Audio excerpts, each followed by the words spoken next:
Hi, this is Sarah from Permanent Record Podcast. You can find us on Facebook at www.facebook.com/permrecordpodcast. Thanks, Sarah. This is Brian from the Permanent Record Podcast, and you can find us on the internet at www.permanentrecordpodcast.com.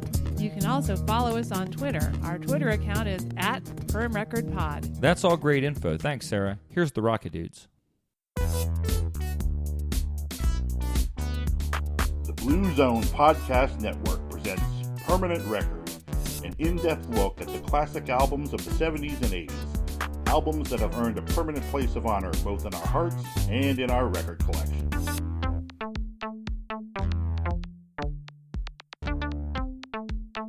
A laurel and hearty handshake to all our friends and fellow followers of 80s new wave culture. This is Brian. And I am Sarah, and welcome back to the Permanent Record Podcast. Welcome back, everybody. It is an extremely exciting day. Oh yeah, this whole weekend is pretty great. And I speak specifically about the fact that today is the release date of the brand new album from Vince Clarke and Andy Bell, the boys in Erasure. Ah yes, I think we've heard of them. I think you're wearing one of their shirts right now. Oh yeah, I'm all Erasured up to date.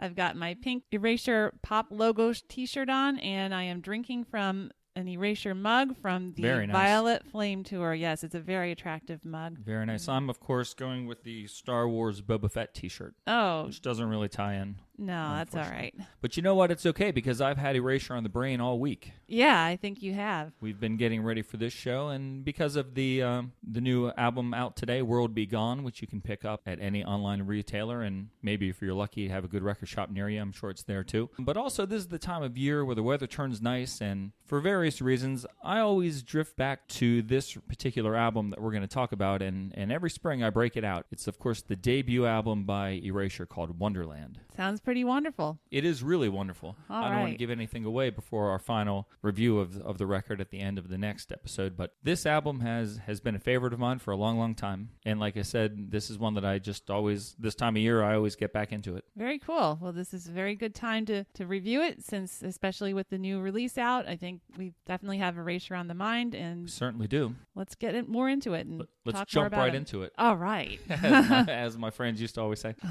So this album, Wonderland, was the first album by our friends Vince and Andy, like we said, and was released back in the USA on May 1st, 1986. So 31 years ago? Wow, yeah, just about. What about the UK? Well, it's interesting. They went and released it later, a month later. I believe it was June 2nd, and I think it was released in Germany on the same date. And that goes against everything that I used to know back in those days, because I always, America always got, in England, I see Depeche Mode has a new song on the charts. It's not even out here yet. Yeah. I was always really frustrated, but we got this one first. Yeah, I don't know why. And we got it in a different order.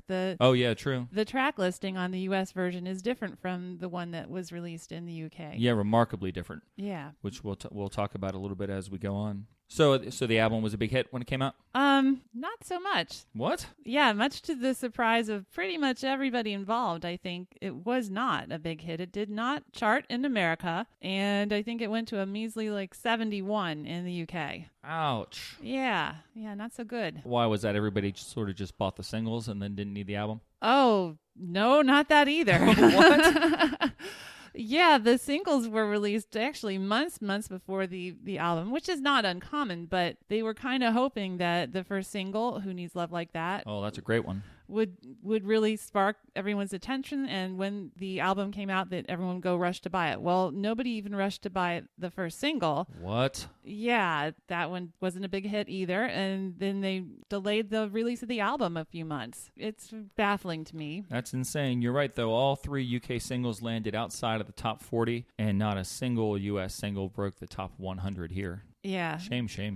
But, let's not focus on the negatives. No. Let's move back and take a quick look at Erasure and Vince and Andy at this point in time. Yeah, how did they get together, and who are they anyway? Sarah, it's a long, convoluted pathway that leads Vince Clarke to meet with young Andy Bell. Yeah, I think you're right. And some of this we talked about actually back in an earlier episode that we did where we discussed the Yazoo album, Upstairs at Eric's. Right. So some of this we're going to breeze by real fast because we've already spoken about it. But let's just go back to the late 70s. You know how, Sarah, I don't know if girls do this as much as guys, but when you're growing up as like a teenage kid, yeah, you form bands. Ah. And you form really bad bands that just sort of play in people's porches and stuff. Yeah, which is something we talked about in that's right. when Vince was starting out with Depeche Mode. Yeah, they played concerts their in people's living concerts- room and stuff. Yeah, their concerts were just like in people's houses and backyards. Right. So a lot of these bands that I'm about to tell you about are kind of bands like that. Okay. But in the late 70s, Vince was in his first band, and that was with a fellow that you know, not personally, but you know his name, Andrew Fletcher. Oh, yes. Good old Fletch. I know him. And they were in a band called No Romance in China. Oh, wow. And then in 1980, Vince formed a band with Martin Gore and a fellow named Robert Marlowe, and they were called The French Look. Oh. And Robert Marlowe, we'll talk about him briefly later on, Okay. because he and Vince kind of hook up again later on and do something kind okay. of cool. Then in 1980, Martin Gore, Andrew Fletcher, and Vince Clarke film a band that you've heard of before. Oh, yeah. Composition of sound, correct? That's right. Composition of sound. And what we didn't mention before when we discussed them was that,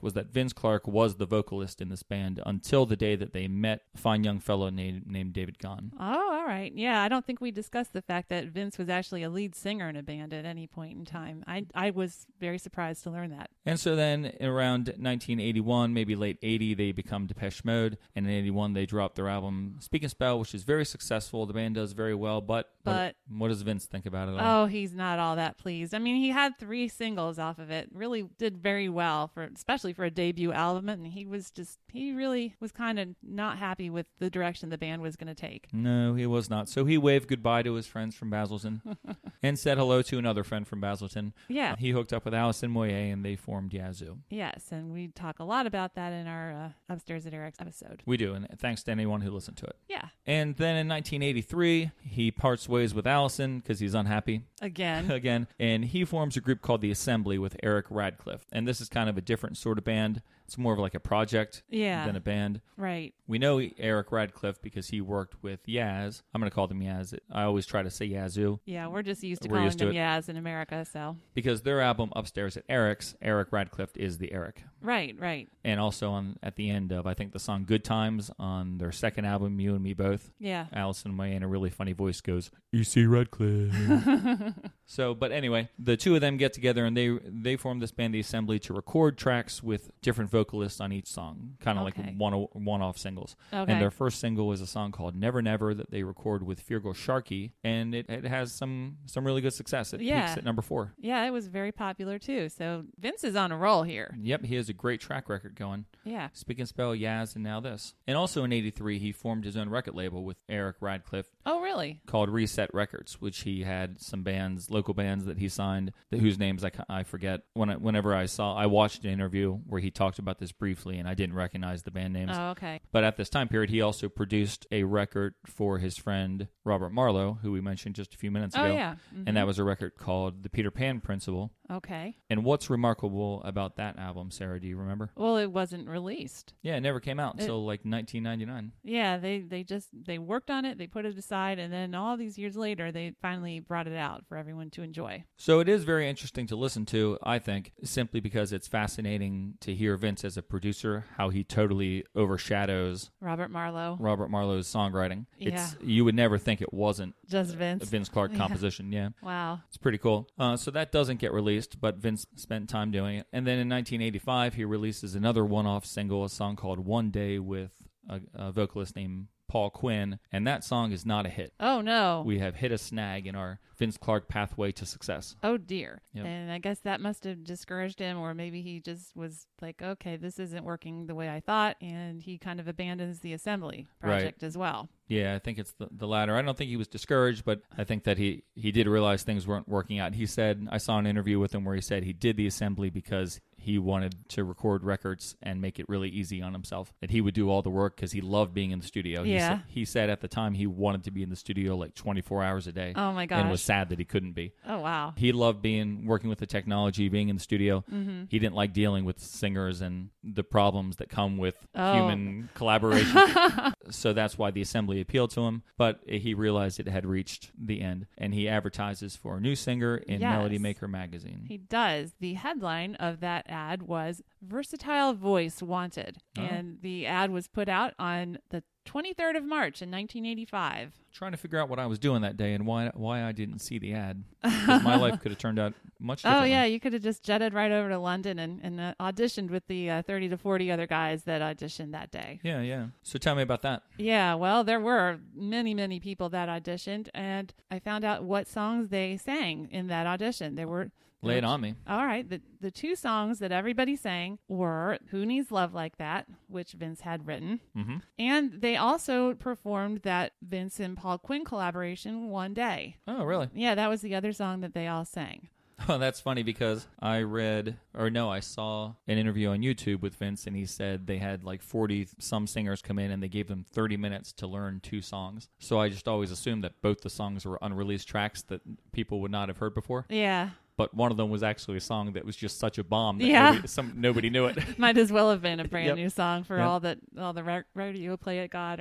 That's Yeah. crazy. I didn't know that. Yeah. So they went through, 40-some singers, and Vince was unhappy with what he had heard so far. And then here comes this 21-year-old lad named Andy Bell. And Vince says, oh, wow, this guy sounds pretty good. Really like his falsetto and the Who Needs Love Like That, and really liked his soulful rendition of the song One Day. And he said, hey, you want a job? Andy said, you bet I do. That's pretty cool. And I think I saw that Andy had been a fan of Vince. Oh, already yeah. knew who he was and had been a fan of Yeah. his projects. He was basically, Vince was Andy Bell's hero. He really liked the music of Depeche Mode and Yazoo. He listened to Alice in Ways solo album, and he was really into Vince. He had actually seen Vince backstage, I think, at a Depeche Mode concert years ago where Vince was playing Space Invaders. That was his first interaction with Vince. That's what we did back in the early 80s. Oh, yeah, everyone was playing that. Yeah, so I thought that was pretty cool. Just imagine if you're Andy Bell, you're like listening to this guy's music all the time, and you're this young guy trying to get started, and he's like, hey, I want to work with you. Yeah, I know. That'd be mind-blowing. Yeah. So what was Andy doing at the time? Well, he was trying to make music and trying to be in a band, but in the meantime, he had a regular, normal job selling women's shoes. He really wasn't that much into a music career at that point. Well, everyone starts somewhere. That's right. Yeah. He had tried a few things. I mean, he had actually sung in church choir, and then he was in a group called The Void for a very brief period of time. And then he split off with the bass player of that band, whose name was Pierre Cope, and they formed their own band called Das Baum, which is German for the trees. But then they changed the name of that band to Dinger. It was because it was Andy's nickname because of his name being Bell. So, so they called the band Dinger, which is kind of a funny name. And they actually released a single, and the song is called Air of Mystery. Is that the song I heard you upstairs listening to Yes, I didn't know? Yes, I found it on YouTube, and I really liked it. I thought it was a really good sounding song. It's very fast paced and funky sounding as a dance song.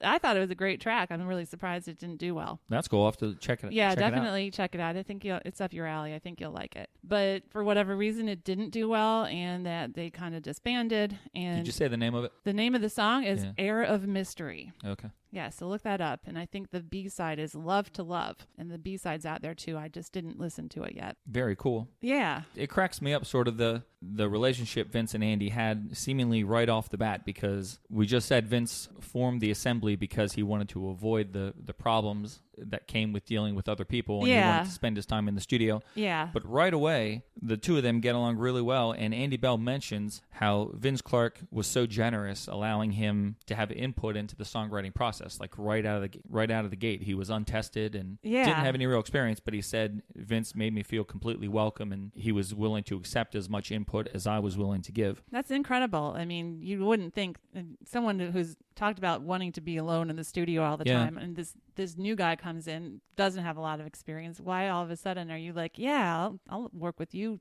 do whatever you want. I don't know. It's very strange. Yep. And Vince Clarke said that having Andy Bell around was beneficial to him because it kept him from doing the same thing over and over and over. He said, as a songwriter, if you get to a point where you hit a problem, the solution to the problem is always something, your instinct is, well, I did this before and it works. So that's and he said Andy keeps him from that line of thinking, which is great for him. And it's great that he recognized the need for that outside influence in his own work, instead of being so focused and very almost selfish with his thoughts and his songwriting process. He realized he needed he needed some help. Right. Okay, so they get together and they start working on the album that would become Wonderland. Yeah. And this is the first project produced by a man whose name we've mentioned before, Flood. Yeah, Flood. What a name. I know. His real name is Mark Ellis. Yeah. But I think you know the story how he got the name Well, Flood. yeah, this is what I've read, and I, of course, don't have confirmation, but what I read was that it came from another producer, Chris Sangarides, which you may have heard of him. He's done a lot of stuff. He was working at Morgan Studios at the time, and so was Mark Ellis. The Cure was also there at the same time. It was somewhere between 78 and 81, so it could have been Three Imaginary Boys, 17 Seconds, or Faith. I don't know. And Mark Ellis was a studio runner, one of those guys that goes and gets tea and sandwiches for the people working in the studio. Like Rick Astley. Yes, exactly. Yeah. There was another guy at the studio doing the same thing, but apparently he was really bad at it because he never appeared when the people needed something. Mark Ellis, on the other hand, would always bring lots of tea all the time. So Chris Sangarides nicknamed him Flood and the other guy Drought. Drought. Yeah. How'd you like to have your name Drought? I mean, I like Flood it. doesn't sound much better, but Yeah, really. But now you know the story behind it, and I guess he really liked that name and he stuck with it ever since. That's pretty cool. Yeah. But fans of our show and fans of this little close community of artists like Vince Clarke and Depeche Mode know this name. Flood produced Violator for Depeche Mode. He produced Songs of Faith and Devotion. He was the engineer on New Order's first album, Movement. He engineered Shake the Disease. Yeah, he was a busy guy, and he still is, actually. He's done a lot of stuff through the 80s, 90s, 2000s. He's still very popular and in demand today. So as we mentioned, the first 3 singles that precede the album in the UK, none of them were successful, and we get to the point where the album comes out in June of 86, and it lands with a really resounding thud. Indeed. But you know what? Judging by the fact that The Circus came out in March of 87, which is really, it's less than a year later, 9 months or so. I think that shows me how quickly everybody moved on from Wonderland. They didn't dwell on the failure. Right. They regrouped, figured out what they had to do to kind of recover from this first stumbling. Did they have to change their sound? They didn't dramatically. A little bit they did. And the second album, it's a completely different story. Yeah. For Erasure in terms of chart success. The first single from that, which was released, I think, still in 1986 even. I think it was. It preceded the album. Yeah, it was out before Wonderland was really done being in the public eye. Well, I think Wonderland was done. That's probably not quickly. true. But yeah, like it did really well. I went to number 4, I think. And that was the song Sometimes. Yeah. Which was a huge hit. And from that point on, Erasure really hasn't ever looked back. I mean, right. They've had a few interesting portions valleys of their history. and mountains and things, but they've always been pretty consistent. Yeah. And well regarded and really caught on with the public. So that is the history of Vince Clarke and Andy up to that point. Let's real briefly talk about our personal history with this record, like we always like to. Sure. Why don't you go first? Yeah, because I honestly don't have a whole lot of personal history with this. I mean, I had a backup copy of this from you, although I think you might have copied The Circus for me first. I think at the time we were kind of getting to be friends, that was like foremost in your mind as the great Erasure album. Because it was the newest. Yeah, it was the newest one. So you introduced me to that one first. And then I did get this one eventually. I don't have any particular memories of it other than I know I played it a lot and I thought it was good, but it didn't change my life or anything. And then later on when The Innocents came out, that one I really hot on to, and I really liked that one. I do have one other story about this album and the song on it that I think I will save for side 2 because it has something to do with the song on side 2. Okay, that sounds good. So that's all I have on my personal history. All right, well, in terms of my personal history, I don't have anything like with Yaz or Music for the Masses where I had stories that I thought were kind of funny and worth telling, like how Yaz made me physically sick and how Music for the Masses drove me to steal from my family. But real briefly, this is not one that I bought back in the time. I was interested in getting it and hearing what it sounded like because I liked Yazoo, but my friend Beal got it and I was content with letting him store a backup copy of it, at an off-site location, which was my house. Indeed. You were helping him out there. I'll keep this safe for you. I was, but right away when I heard it, I got really into it and I ended up loving it more than I liked Yaz. Wow. I listened to it all that summer, and because of that, like I mentioned, I totally identify this music with the warm weather now. Yeah. To this day, when we get to springtime and we get those first days with nice weather, I break this out and I swear that I do it naturally. I don't ever have a thought like I've got to go get that CD out now because it's warm. It's just what I want to listen to that time of year. Yeah, that's great. So this is definitely good timing to discuss this album. Yeah, exactly. And this is also the thing that sticks out in my mind also with this is that this was the time period where I was just starting to get into collecting 12-inch singles. Oh, okay. And I started with Depeche Mode, trying to get as many of those as I could get. But then Who Needs Love Like That came out on 12-inch, and it had a really good remix. I think it may have been Phil Harding. I forget right now, and I can't quite reach it. So I got that. Beale got the 12-inch for Oh L'Amour that had the B-side Gimme, Gimme, Gimme. Oh, yeah. Which was a great song. So I was kind of jealous because I never got that one on vinyl. I have it now on CD. Oh, okay. But I never managed to get it on vinyl. So I don't even think Beale has a turntable anymore. So if you want to store that at my off-site location, Beale, feel free to store that one here too. Sounds like an excellent plan. So I liked Erasure a lot. I was really into them, listened to them all the time. But really I was listening to them in a vacuum because of the fact that there was no interest in them, seemingly, well, almost anywhere, but especially where I was. Yeah. And they weren't getting played on video shows at night, like Friday night videos and things. So I had no clue who they were or what they were about, what they looked like. Beale had one picture of them from some magazine that he had hanging in his locker that I still sort of remember. Vince had like a green metallic-looking suit on, and you can only see Andy from like the shoulders up, but he had like a black leotard top on or something. So all I knew about them was the music and this single picture, but I knew that I loved the music, so I wanted to find out more, but it was just really hard to do that. I remember back then. just sitting around wishing that someone would invent the internet. Yes, I'm sure you did. All right, so that brings us up to side one. We're going to drop the needle on the record. That's a good plan. And take a listen to the first song. And this is one that you're all going to know right away because it's awesome, and it's called Who Needs Love Like That? There's someone at the door, I hear voices in my head. It seems things aren't the way they ought to be. Who needs love like that? Who needs love like that?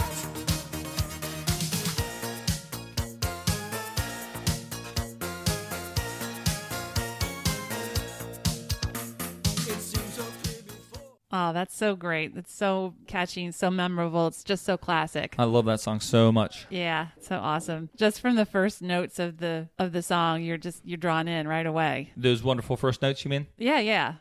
Wait, are you talking about these first notes?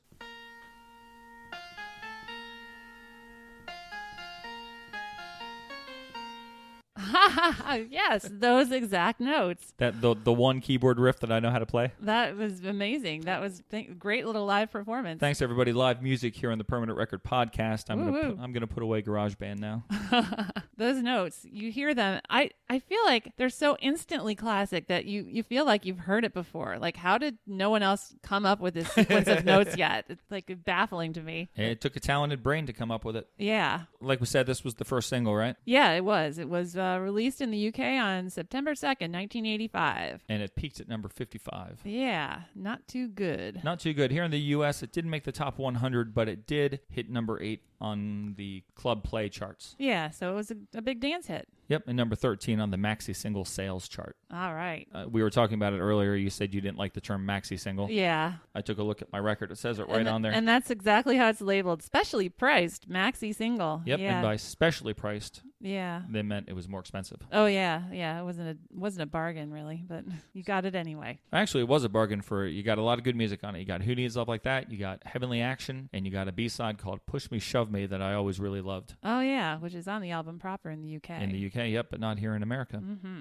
So this song was also released in October of 92 to promote their greatest hits album called right. Pop. Yep. And it did a lot better that time around. It hit number 10 in the UK and number 8 in Ireland. Wow. So that was great. Yeah. So it's good that every dog has its day, Sarah. I guess so. Finally, the public recognized the goodness of this song. So the opening notes are amazing. And then we hear this falsetto. And it's like, wow, what is that? Because it's not like the Bee Gees. And No. not like Jimmy Somerville is another falsetto voice you might have heard at this time. It's definitely different. And I'm so used to hearing it now. You know, it's like I know it but I think the first time you hear it, you might be taken aback a little bit. Just like, wow, what is this? But hey, it's how Andy got his job. Those vocals grabbed me right away. I thought they were awesome. I remember I was instantly a fan of this singer. I was like, wow, he really got a great singer this time. And for whatever reason, I never got this, but the British press, I guess because the album was not a big hit, they just kind of felt the need to rag on him. And they always would say that he was an Alison Moyet impersonator. Yeah, wannabe or something. It doesn't make any sense to me. I don't think his voice sounds anything like Alison Moyet. No, I don't hear that at all. I don't get that. To me, this song is about as close as you can get to techno pop perfection, and I rank it up there in my top 3 exclusive great techno songs. Oh, wow. Put it up there with Enjoy the Silence by Depeche and Don't You Want Me by the Human League. This fits right in there. Wow. Those this are great is such songs. A fantastic song. Yeah, it's really, really well done. I mean, you can tell they put a lot of work into it, and it's got a lot of great sounds in it. It's got some really awesome percussion in it, and it's put together really well. There's a lot of stuff going on here. That riff that you were speaking so highly of earlier, that's Vince Clarke's greatest keyboard riff, I think, ever. And since it's Vince Clarke's greatest riff, it's by definition the world's greatest keyboard riff. Oh, wow.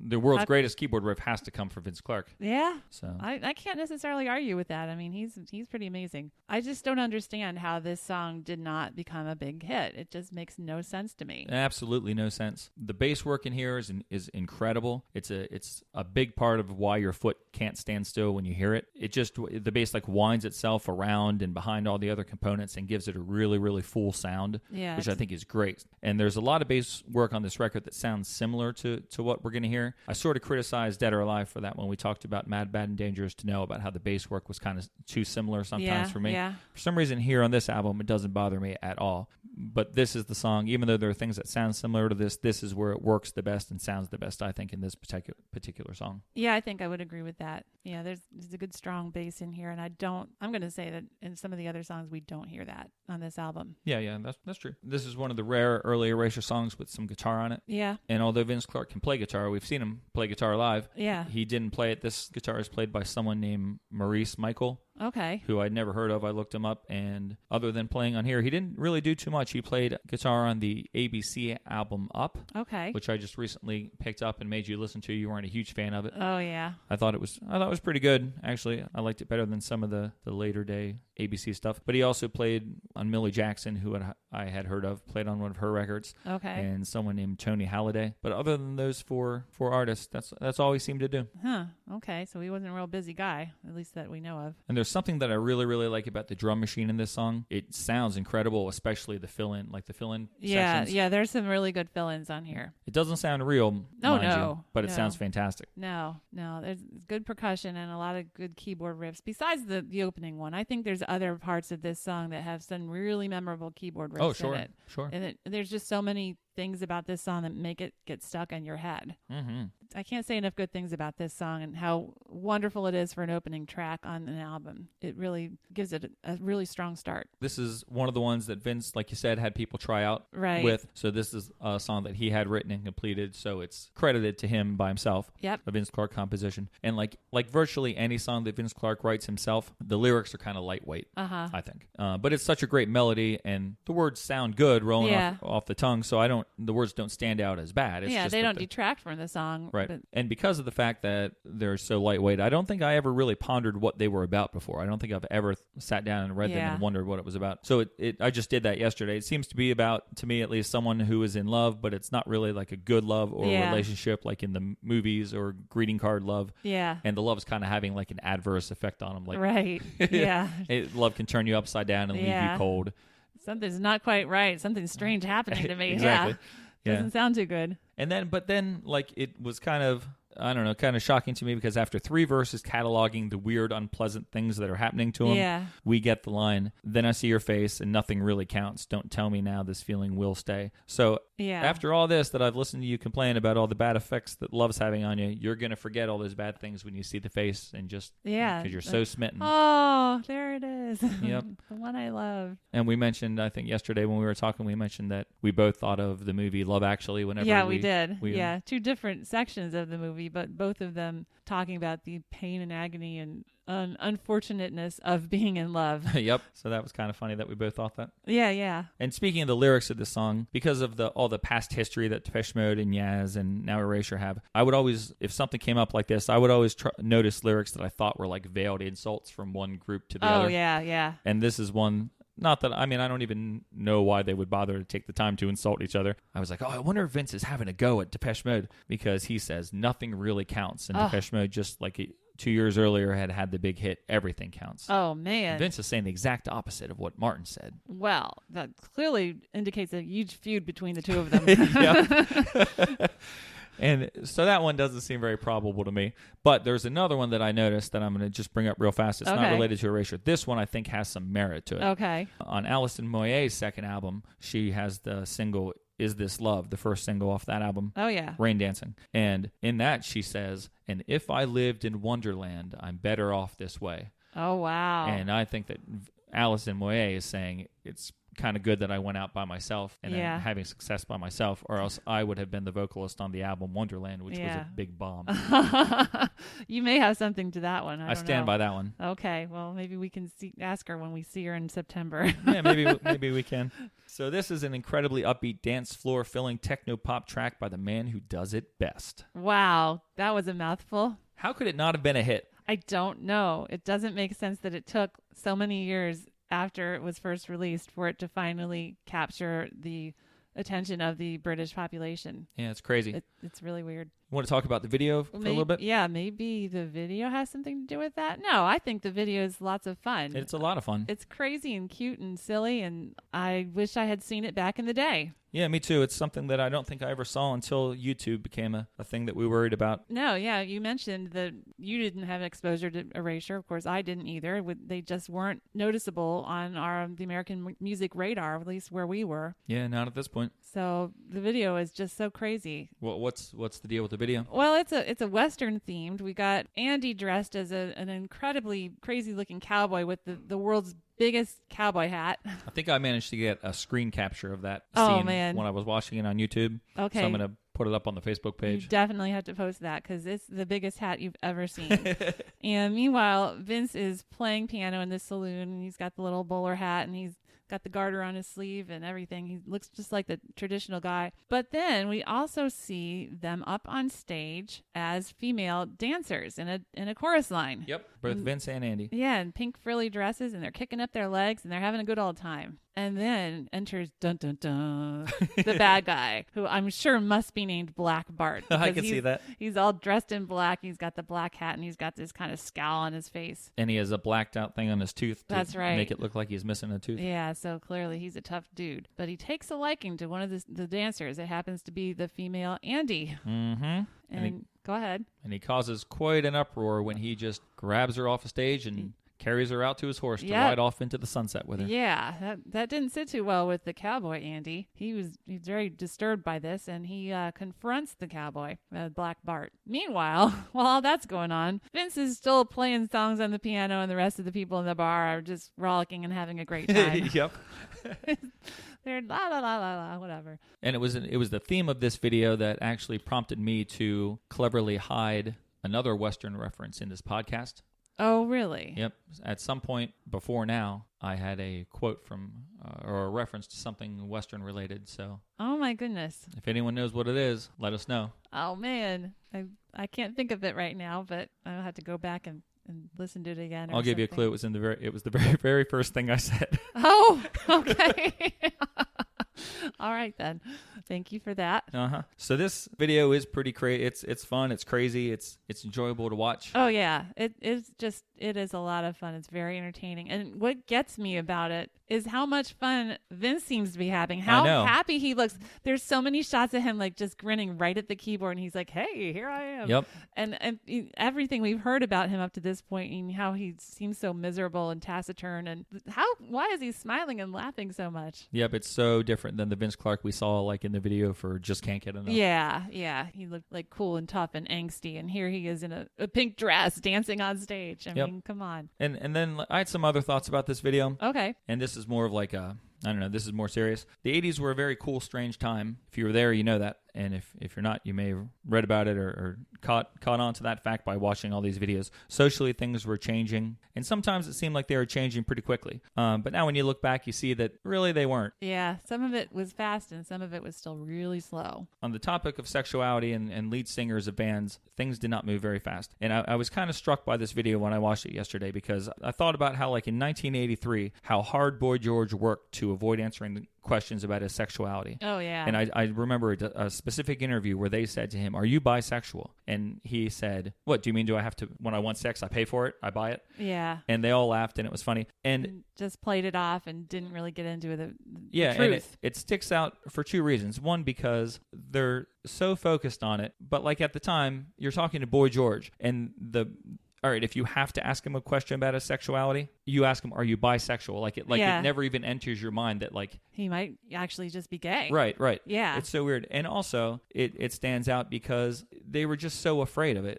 They were terrified. The label was terrified, and Boy George knew. Would have been the worst thing ever if we found out he really, truly was gay. Right. My goodness. And we know Boy George hated doing that, but that's what the label wanted him to do.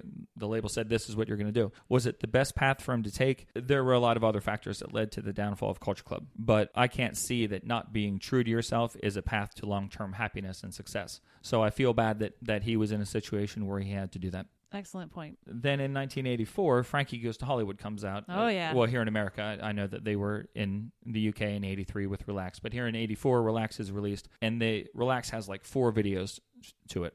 Yeah. And the first of one, it was pretty in your face with some gay content.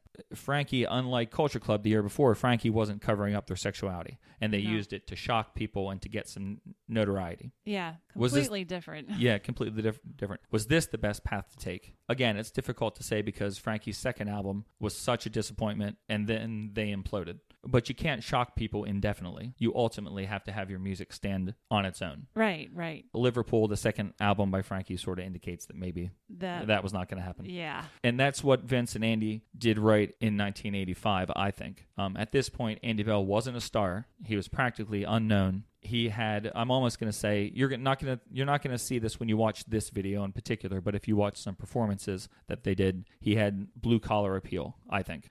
Which I think kind of is proven even years later when he was the host. There was some reality show in the UK where he would sing like opera stars and stuff. I'm not sure what it was, but he was really popular on that show just with the general public. Just because he's a normal guy. Yeah. And he treated he was a normal guy, and he treated his sexuality as a normal thing. And he never hid who he was. He never made hid his excuses sexuality or anything. He famously said that he would never play a heterosexual man in a video. Yeah. But because this all seems so normal to him, I think, it was easy for the public at the time to accept it. Say, hey, I made a note of that mentally. Yeah. And then let's move on and listen to the music. And the sexuality was never a focus with Erasure like it had been with Culture Club and Frankie. And look, Erasure has just released their 17th studio album together. Yeah, so clearly what their approach seems to have worked. And their approach was be true to yourself. Right. Which, that's the takeaway. That's my lesson to everyone listening, Sarah. Be true to yourself. That's really good.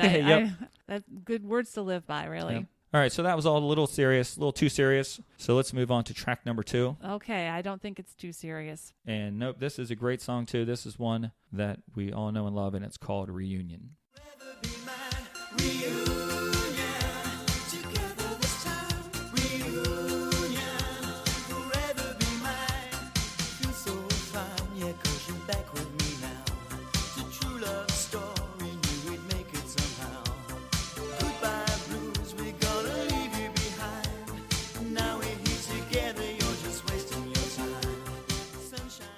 Wow, you can just hear the sweetness oozing from that song. It's just so sweet. Andy's vocals are very sweet in the beginning of this song, and then we get some really pretty harmonies, and it's just a happy little song. It's just to use a Bob Ross phrase, it's a happy little song. Now, would you say it's sweeter than, say, Sweet Pete?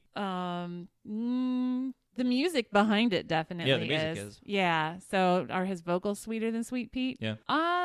They're right on par, okay. I think. Yeah, right on the same level with Sweet Pete. I forgot about Sweet Pete. Another callback to our Dead or Alive episode. Yeah, Sweet that's Pete. right. Well, well, this is Sweet Andy for sure. He's the music is just so happy and friendly. And I mean, the content of the song is obviously very happy. It's about a reunion of two lovers. So pretty straightforward message there. Yeah, really. It's and this is another one that I think fits the springtime perfectly. Oh, with yeah. its lyrics. Oh, yeah. I identify this one a lot with the warm weather, and when I break it out every spring. Yeah. And it's another, lyrically, it's kind of lightweight again, but I really like the sentiment. Well, there's nothing wrong with seeing two people you love get back together again. That's right. And for, I don't have any proof about this, but lyrically, I think this one is mostly probably Andy. Yeah, that I would probably bet on that as well. I know that at this point in their career, Andy writes all the lyrics. But Yeah. I'm sorry, at this point, right, in current day. But at this point, 1985, Yeah. some weird things were going on. Like Andy, I saw an interview where he said Vince gave him 50% songwriting credit on Oh L'Amour, even though all Andy did was come up with the words Oh L'Amour. That's his input, so he didn't really do the lyrics to that. But these lyrics seem, at least from what I know of Andy's work, to be kind of Andy-ish coming from him. Although I don't think Andy, the Andy Bell of 1988, like Andy Bell of the Innocents, and from that point on, I don't think that Andy Bell would have written these lyrics. No. I think he matured a lot in the couple years after he was first in this band. I think that really changed him, and he really changed his sentiments and the things that he chose to write about. And the way he wrote about them anyway. Yeah, exactly. This is a result of his inexperience, but I think it works perfectly. I think it's really good. I love the beginning of the song. There's such a good build up. It just starts with some keyboards and some vocals, and then it adds a drum beat. And it's not a lot to it in the beginning, and then you hear it build up, and it has this kind of a driving or galloping beat. I like the beat in this song. It's 128 beats per minute, just so you know. Yeah, I have a note that build up, the gradual build up, is a very cool effect, and it makes the sparse opening verse very memorable. I think that first verse really sticks out. Yeah, because there's nothing else to latch onto other than him singing. Yeah. So the syncopated keyboard sounds are very interesting, and then we got some strings that fade in there. It just really works well. There's lots and lots of cool keyboard stuff that Vince is doing in this song in terms of accompaniment and things. There's a lot of really interesting things. Yeah, they're just like in and out in split seconds. Yeah, right. You'd almost miss them. I mean, you can easily miss them if you're not listening for them. But you hear them and you don't realize you're hearing them, I think is what happens. Yeah. I wrote down a couple that I thought were great. Good. At the lyric, I was dreaming in a world of my own. Yeah. It's very hard to hear. But in the background, a new keyboard voice comes in that we haven't heard yet, and it plays like a counter melody behind what Andy's singing, and it sounds really great. And this isn't Vince playing on the keyboards, but I'm pretty sure this was his idea, and as they were working on the lyric "No More Empty Heartache," that part, Andy does harmonies behind that, like da da da, like he's doing. And they go through some sort of filter that makes it sound very light and ethereal. Yeah. That gives it a wonderful atmosphere for that part of the song. And then the last one that I heard was at the lyric "Feels So Fine." There's just a keyboard that kind of sounds like a human voice. Almost, and it's just playing one note. He's just holding it down. It probably took me 20 years to notice it. Oh wow! But once I did notice it, I always hear it now and think it's a cool effect. I'm gonna have to listen for that. I don't know it off the top of my head, just you describing it, but I believe it's there. And there's one other sound. The one point on this album where I think that, hold on, let me find my notes here. I suddenly lost them. Okay. One point on this record where Vince reminds me of Yaz. I think pretty much he made this sound different from everything that he'd done to this point, but there's just this one instance as the song is fading and the chorus is repeating. There's a very deep synth that joins in, and it just goes bum, bum, bum. Oh, okay. Bum, bum, bum. Like every other measure at the start of it. And the sound that he uses and the pattern, the bum, bum, bum, sounds like it's ripped right from upstairs at Eric's. Oh, wow. I'll have to listen for that as well. I did not think that there was any connection to Yaz in this particular song. I will say that in the bridge, those harpsichord type keyboards in the bridge, you know what I'm talking about? Those to me are like typical Erasure keyboards, like the quintessential Erasure keyboards. You still hear kind of vestiges of that today, even today. Maybe not on this very newest album, but yeah, you hear those keyboards. You're like, yeah, that's Vince, that's Erasure. So it warms my heart to hear those. And when you say that during the bridge, there is a bridge, but unlike Who Needs Love Like That, there's no middle eight section in this song. No. I noticed there's just the verse and the chorus, but I don't think it needs it. No, it's okay. It seems to go just fine without it. I do have one complaint or one criticism of this. Okay. I think that Andy's vocals in the chorus are not as strong as they could be, particularly the lines "together this time." I think he's just at the top of his range there, and it just doesn't sound as strong as it could have. Oh, I never really thought that. Yeah, I mean, it's fine, but I think it shows his lack of experience and lack of training, maybe. I read a couple things that mentioned that, like, on this first record especially, you can notice some technical problems that he has with his vocals simply because he's starting out. Yeah. And maybe that's the kind of thing that they're talking about. I think it's so. not anything that I ever noticed, though. Yeah, I just feel like he's sometimes in other songs, I think he also stretches his range a little more than he's used to doing and doesn't have the power yet to really hold the notes as well as he should. Okay. But other than that, I think, he has a pretty strong vocal performance in this song. Yeah, I've always liked it. I've also always liked the great bass line in this song. This is another one that I think is almost on the level of Who Needs Love Like That. Really? It's very similar to it, I think, in that it's very fast and winds around things and stays interesting. And it's part of the reason this one keeps you moving. Okay. And that brings us up to song number 3, which is of note because it is the only Erasure song penned solely by Mr. Andy Bell. How about that? This is a song called Cry So Easy. Now you're not mine. No more use in smiling. It's time to say goodbye. Baby, cry so easy. Expect me to believe in the love you're looking for.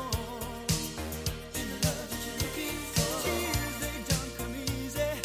Babe, I can't believe in the love you're looking for. The kind of love you never felt before. Baby, cry so easy. Now, when I hear this, on one hand, listening to the very first verse, you can tell this isn't a Vince Clarke song. Okay, yeah. That first verse is just a bit too simple. Yeah. But on the other hand, once we hit the first chorus, musically, more starts to happen, and the song ends up feeling very comfortable between two Vince Clarke compositions on this side of the record. I think it's kind of like what we mentioned with Robert Marlowe's album. Vince makes things sound like a Vince Clarke song, even when they're not. Yeah. Even though he didn't write it. Yeah. Heck, he did that all the time with Yaz. Like I think I mentioned, until I got the CD years later.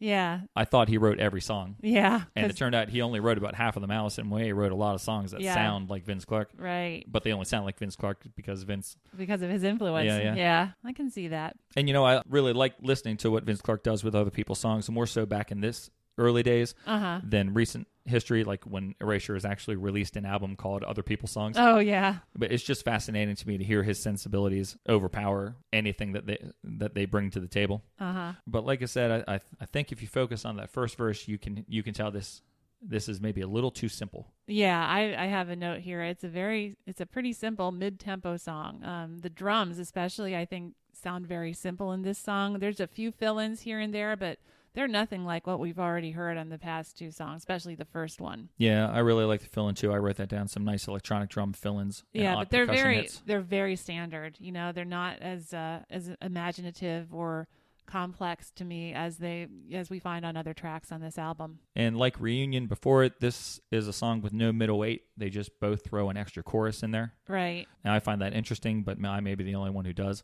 So I'm going to keep my eye open for the next song that features a middle eight. Oh, all right. I'll let you know when we get to one. Okay. The beginning of this song, it reminds me of like a metronome or a clock or something. The drums and the keyboards are just so very measured sounding. It's just very... Yeah, I understand that. It's like very, I don't know, mechanical or very precise, and it's okay, but I'm glad that they kind of change it up after a while, because I think that would get very boring. Very tiring after a verse and a half of that. Yeah. Lyrically, I have a little trouble following this one. Yeah. I think it's the narrator ending a relationship with someone. Well, yeah, it's definitely a troubled relationship. Right, yeah, right. The singer does not trust the other person's feelings and reactions. Yep. And I say someone who's not a good person or good for him to be around. Yeah. But then you get to the end and he sings, "Say you'll never leave me, tears they don't come easy, baby. I know. Baby, please don't leave me." Yeah. And I was like, wait, what? Yeah. Now, I bought it with Who Needs Love Like That. Okay. When we got to the end and I suddenly said, wait, what? You're going to stay with him? I was like, well, okay. This time I'm not buying it this time, Andy Bell. Yeah, this is a very confusing song as far as like what's the situation here? What are you trying to convey? Because they're "Baby Cry So Easy, expect me to believe in the love you're looking for." Like, I don't think you have what I want, or I don't think you have the right attitude for this relationship, and you're kind of being deceptive. But then at the end, it's like, well, don't leave me anyway. Even I guess it could be something like an abusive relationship where you feel like you're still tied to the person even though you know they're not good for you. But I don't know. That's pretty heavy. I'm not sure Yeah, we I know. can apply that weight to this lightweight pop song. Yeah, I'm gonna guess that it's not any kind of heavy meaning like that. It's just the fact that this is his first song that he probably Yeah, had ever so written. this is what he came up with. And I think that Vince Clarke's studio mastery is covering up a lot of the weaknesses here. Not that this is a bad song, but I think if you strip this song down to just the essentials and play it on acoustic guitar like Vince and Andy do when they write songs, Yeah. I think you're going to hear that this is pretty repetitive, even by Erasure standards. Okay. Just if, Yeah. at its structure. Like I said, none of that means that I dislike this song. I do like it. It's just, it's not, the best song on the record. I honestly don't get the sense that they took a lot of time and effort on this song. It doesn't feel like there's as much going on in here. I know that you say Vince has added to it and everything, but I still feel like this is the simplest song we've heard so far on the album. Oh, yeah. I think he could have done more with the drums if he had wanted to make it a little more complex. And this is the first song that doesn't have a cool bass line. It's just kind of a you don't even really very basic bass line. Yeah, you don't really think about it at all. Don't notice it. Yeah. It's just a kind of a simple, basic mid-tempo song. And that brings us up to song number 4. This is a song called Senseless. It's alright. It's alright to make the move. It's alright. Get there, stay there, babe. It's alright. It's alright to steal the mood. It's alright. So good, so far, babe. It's alright.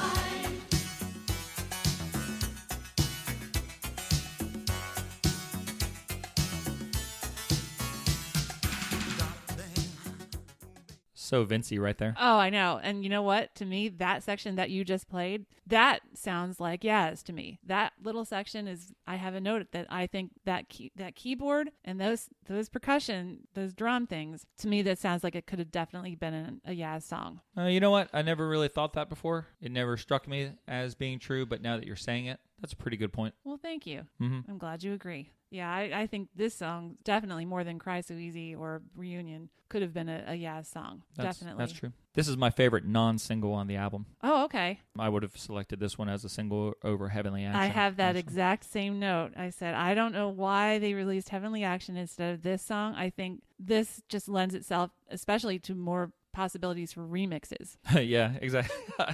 Yep, I have that written down. I would have loved to have some sort of cool gosh. remix of this song. Great minds think alike. Yep. And maybe I was thinking about that this morning. Maybe it was just a case that Heavenly Action was done in November, December when it was released, whenever that was. And this song, maybe they didn't have this song finished up at that point in time. Oh, maybe. But we man, we don't know the order that things were recorded in. No. So.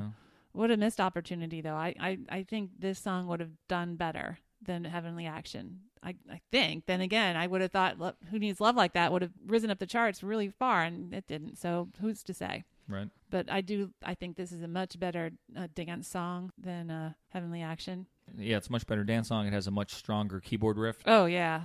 To kick off the track there. Yeah, that thing you just played. That's another little memorable riff there that we get from Vince. The bass on this one is a bit more plodding, not nearly as nimble as the ones that I liked on Who Needs Love Like That and Reunion. Okay. It's not a main force of the song. It's not one of the aspects that sends your body moving to the dance floor, but I still like it. But with this song, it's like the main keys and the percussion that really stand out. Yeah.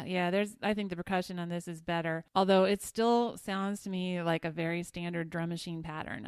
I mean, there's some good fill-ins again, but I feel like it's like he's kind of being lazy with the drums. I love the way it sounds on this one, though. Like, I don't want every song to have a really complex, lots of fill-in. I love the very sterile, simple, like electrostatic sound that some of these early Erasure songs have. Okay. I really love that. So, okay. And this is one of the songs that always stands out for me in terms of that and the percussion. And again, the song has no middle eight. It's instead of a middle eight, just there is an extra chorus in there. Well, what's the section where there's some really good keyboards in the middle? I guess is that just a little bridge or something? That's like an instrumental. Okay. Well, I like those. That would be where the guitar solo was, Sarah. If this was rock and roll. Right. Yeah. Yeah. I like that section though. And I think the last choruses of this song are the best because there is so much more going on. I love the keyboard that comes in over top of those vocals. Da da da da da. You know that part? Oh yeah. Love that part. But I will say, once again, on this song, I feel that Andy is stretching his range. I don't know why he keeps insisting on singing so high. I know that's like part of his thing. But he sounds so much stronger and more confident in his lower range, and his high notes are stronger here than they were on Reunion, but I think he's still struggling a little bit. I've always loved the vocals on this song. I'd never. Yeah, Babe, It's Thought he All Right. was- That part just a little bit weak. Oh, I to love me. the sound of that. I've always loved the vocals on here, and lots of good harmonies on this one. Oh yeah, yeah. Particularly on the line where he Yes. says there has to be some kind of harmony. Yes, I love that. He includes the harmony right there. Some kind of harmony. That's perfect. Yep. Perfect. Well yeah, done. but that's crazy to me that you think that.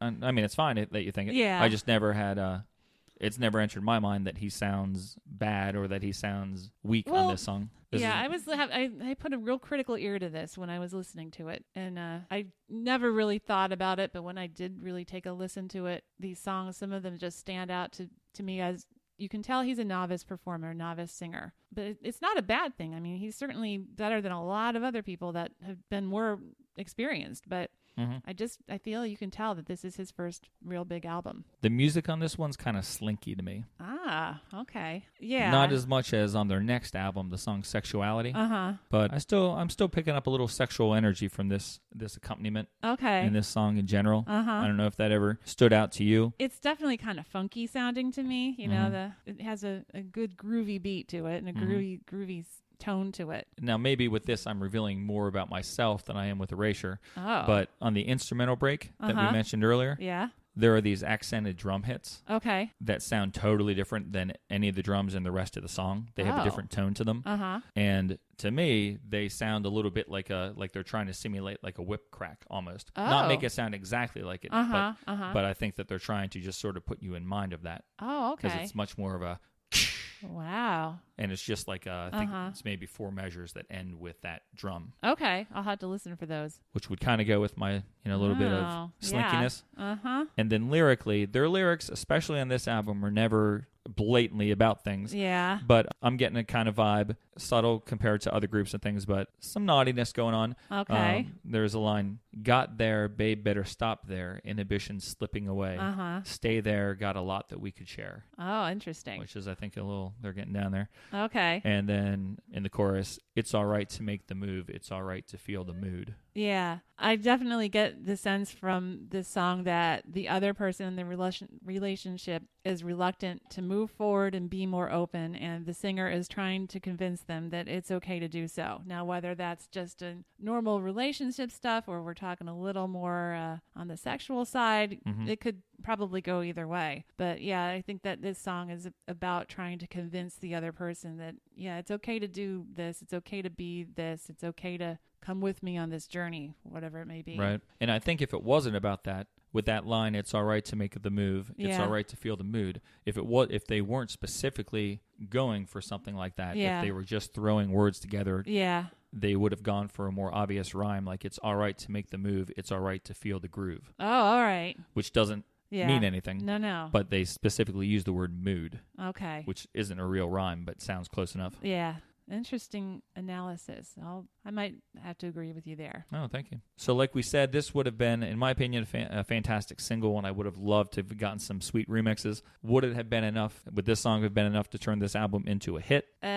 Realistically, if Who Needs Love Like That and Oh, L'Amour couldn't do it, yeah. then no. There's just something going on in 1986. They weren't Man, ready. and the public was not ready. Yeah. They hit a year too early, as we see by the success of the circus. But it's frustrating because this is great stuff, and this song particularly is one of the greatest. Yeah, I'd like to get statistics somehow, if we ever could, on how well this album ended up selling after the circus came out. You know, we talked before about when albums went platinum much later just because people were discovering the back catalogs and stuff like right. that. I'd like to know what the record sales were like after the circus came out. And if it Might be interesting to see. Yeah. And they've released it so many times now. I know they just re-released yeah. it last year. I bought Yeah. that vinyl re-release. That's right. So So- with all those different iterations, surely it's done well by now. And that brings us up to the last song on side 2, and this is the second single taken from the record. This is called Heavenly Action.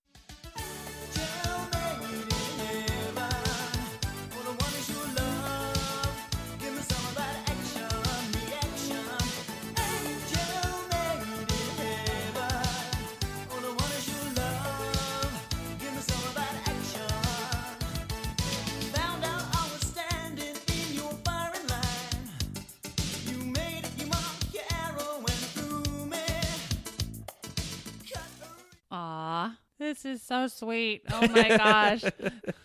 The lyrics are just gushing with love and affection, and it's just so happy. And oh my goodness, it's just a pure pop love song. And it's also the lowest charting Erasure single ever. Yeah. Wow.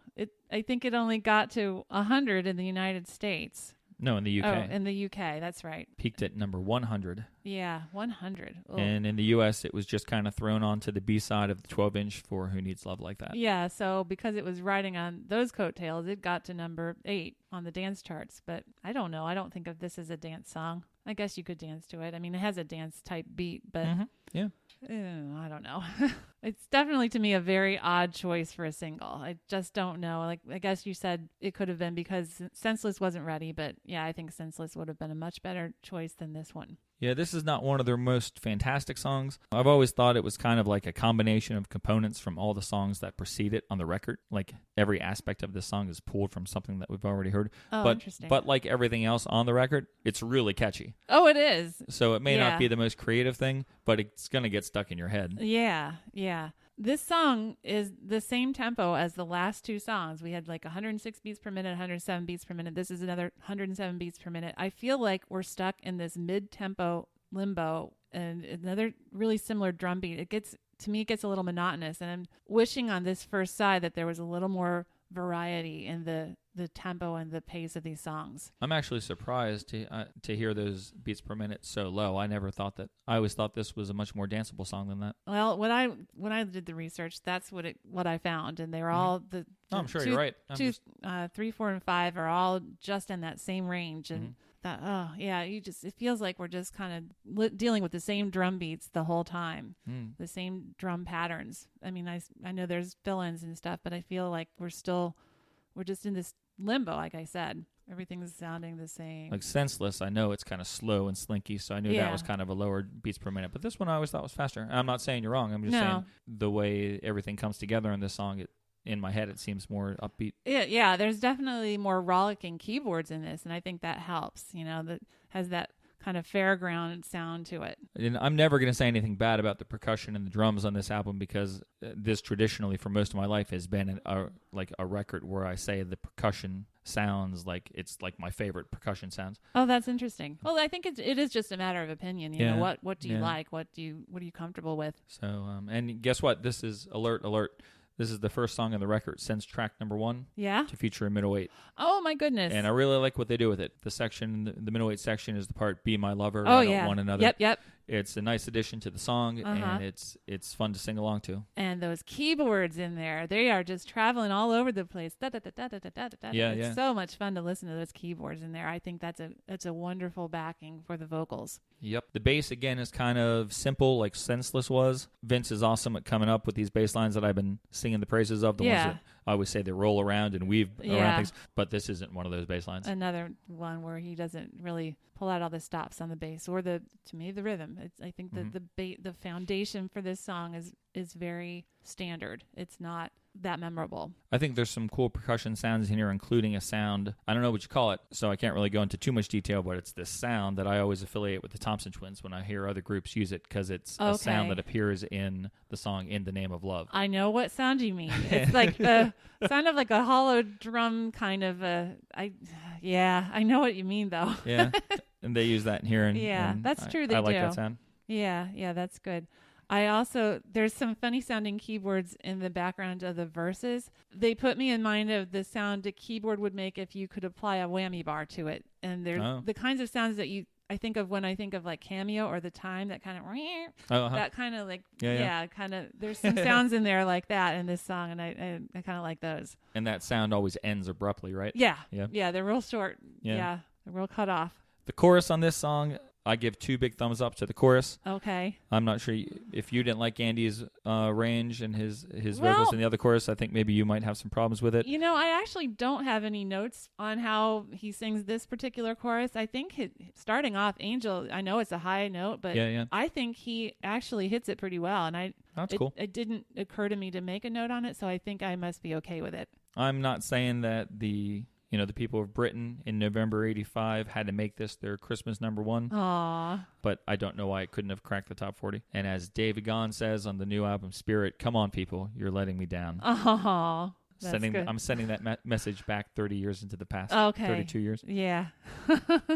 You think they'll listen? I hope And they will. I love how you once again got a reference to Spirit in there. Yeah, I didn't tell people. I decided to quit telling people to buy it, though. Okay, well now they need to go buy the new Erasure album instead. We need That's to right. start plugging that one. Erasure, World Be Gone. Yeah. Check All it out, right. folks. You want to talk about the video now? Let's do it. Okay. Oh my goodness. This video, we thought the other one was silly.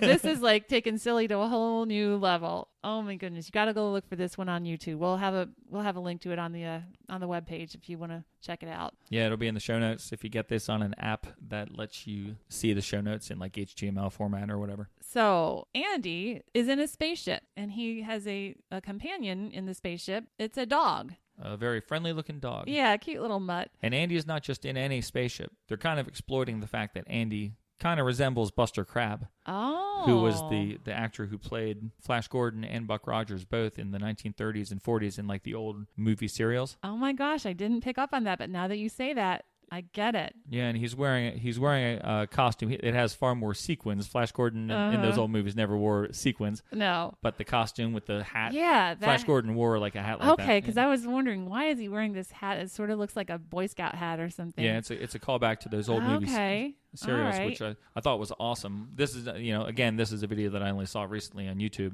Well, Yeah. Not recently, but Well, I never saw it back in the day. no. But growing up, I listened to old radio shows with my dad, and we watched old movies and stuff. Yeah. As soon as I saw his costume and what they were doing, I thought this was like a great idea for a video. Okay. All right. That's funny. Meanwhile, Vince, to me, looks like he's dressed like a bellhop or something. He's dressed really strange. Oh, my This goodness. is one of the few videos where Vince's clothes are weirder than Andy's clothes. I think you're right. Yeah, he's a big pink suit. And then he's got that big pink circle on his cheek. Did you see that? And just one side. It's not both sides. Yep. I don't know what that's about. And he is leading a group of children dressed like angels or cupids with curly white wigs and wings. And Yep. they are funny looking kids. Yep, he's training them in the ways of archery, I guess, yeah. They're shooting arrows at heart-shaped targets. which look like the logo of Target, the store now. Yeah.